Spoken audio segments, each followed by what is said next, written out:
అమ్మా నమస్తే అమ్మ.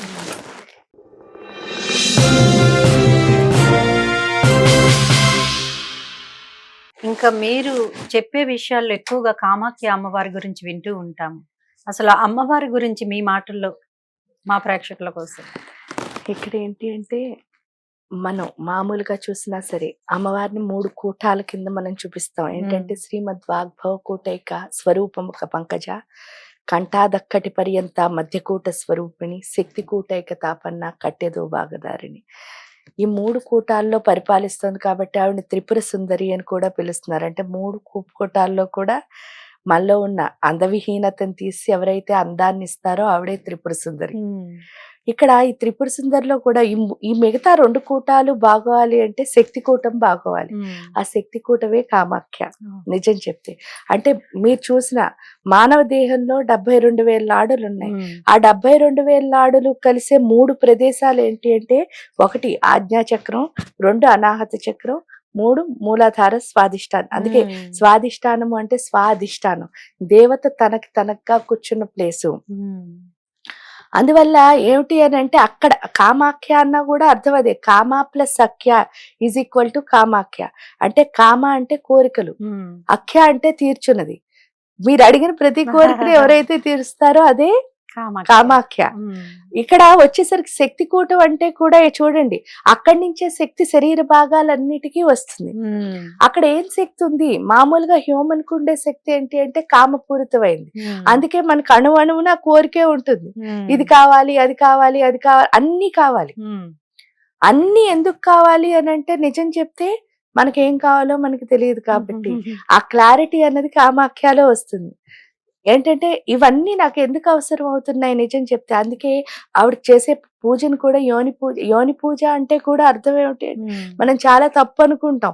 కానీ అక్కడ ఎప్పుడైతే మంత్రమయమైన శక్తి వస్తుందో ఈ కామపూరితమైన శక్తి పోయి మంత్రం ఎప్పుడైతే అక్కడ అంటే త్రిగుణాత్మకమైన యోని అంటారు. అంటే ఏంటి? సత్వరజస్తమో గుణాలతో ఉంటుంది ఎప్పుడు యోని.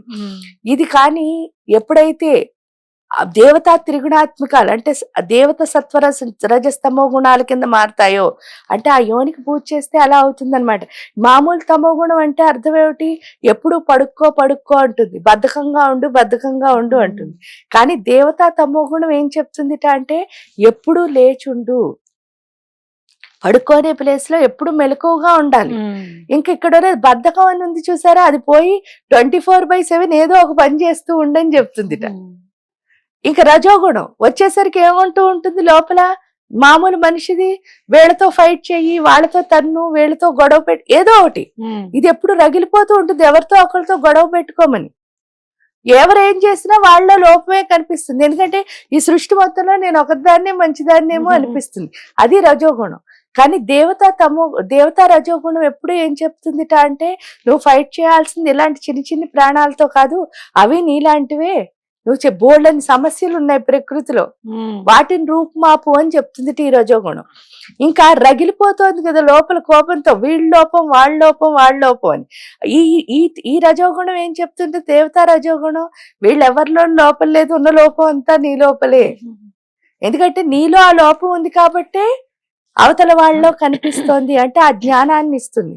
ఇంకా సత్వగుణం అంటే ఏంటి అంటే ఇక్కడే కూర్చుంటారు, అన్ని మంచి కబుర్లు చెప్తారు. నేనైతే ఇలా చేయనండి, అలా చేస్తానండి, ఇవన్నీ చెప్పి ఏమిటంటే అందరి దగ్గర వాళ్ళకు ఉన్నది ఏమిటి అంటే వాళ్ళు ఎంత గొప్పవాళ్ళు మంచివాళ్ళు అనిపించుకోవాలి. దాన్ని సత్వగుణం అనుకుంటారు. ఆ మంచి అనిపించుకోవడానికి ఏం చేస్తున్నావో తెలియట్లేదు. ఏం చేస్తున్నావు అంటే యాక్షన్ చేస్తున్నావు. ఎందుకంటే నిజంగా ఉన్న వాళ్ళు ఎప్పుడు యాక్టింగ్ చెయ్యరు. ఇక్కడికి వచ్చేసరికి ఇదేం చెప్తుందిరా, నువ్వు మంచి అనిపించుకున్నా అనిపించుకోకపోయినా పర్వాలేదు, కానీ మంచి పని చెయ్యి, నువ్వేం యాక్ట్ చేయక్కర్లే. ఎందుకంటే ఇద్దరు దెబ్బలాడుకున్నారనుకో అమ్మా, ఇద్దరికి ఒకళ్ళు మంచి అయ్యారనుకోండి, అప్పుడు వీళ్ళు ఏం చేస్తున్నట్టు ఇక్కడో నాటకం అక్కడో నాటకం ఆడుతున్నట్టే కదా.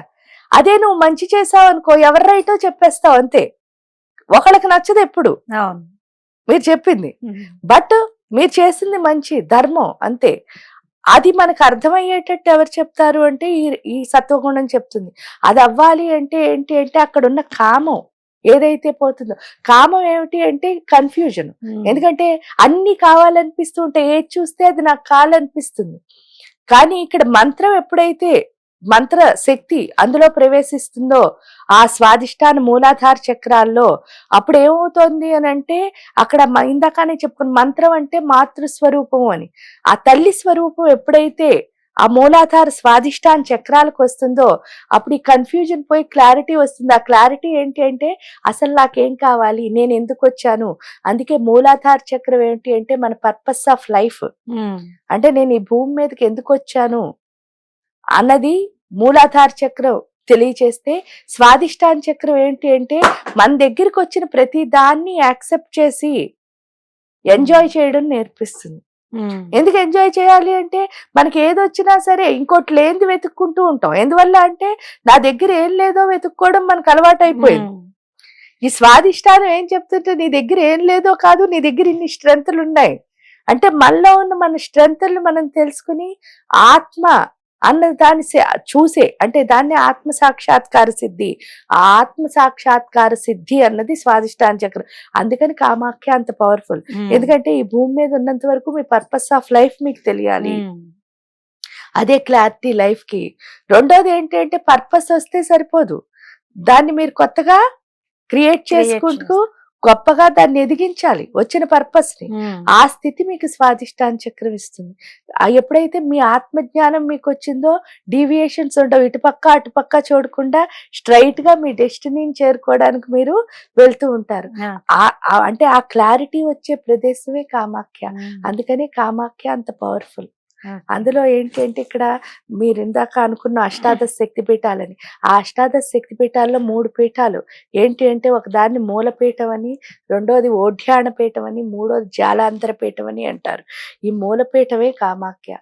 ఆ మూలపీఠం ఉంటేనే, ఎందుకంటే మూల ఆధారము, మూలాధారం. ఎందుకంటే ఆ ఆధారం లేకపోతే మనకి మనుగడ లేదు, ఈ భూమికి మనుగడ లేదు. పైగా మనం ఆ తల్లి యోని నుంచే బయటకు వచ్చాం, మళ్ళీ మోక్షం కూడా అదే యోని స్థానంలో ఉందంటే మనం మొదటి రోజు నుంచి చివరి రోజు వరకు మన లైఫ్ లో ఉన్నదే కామాఖ్య.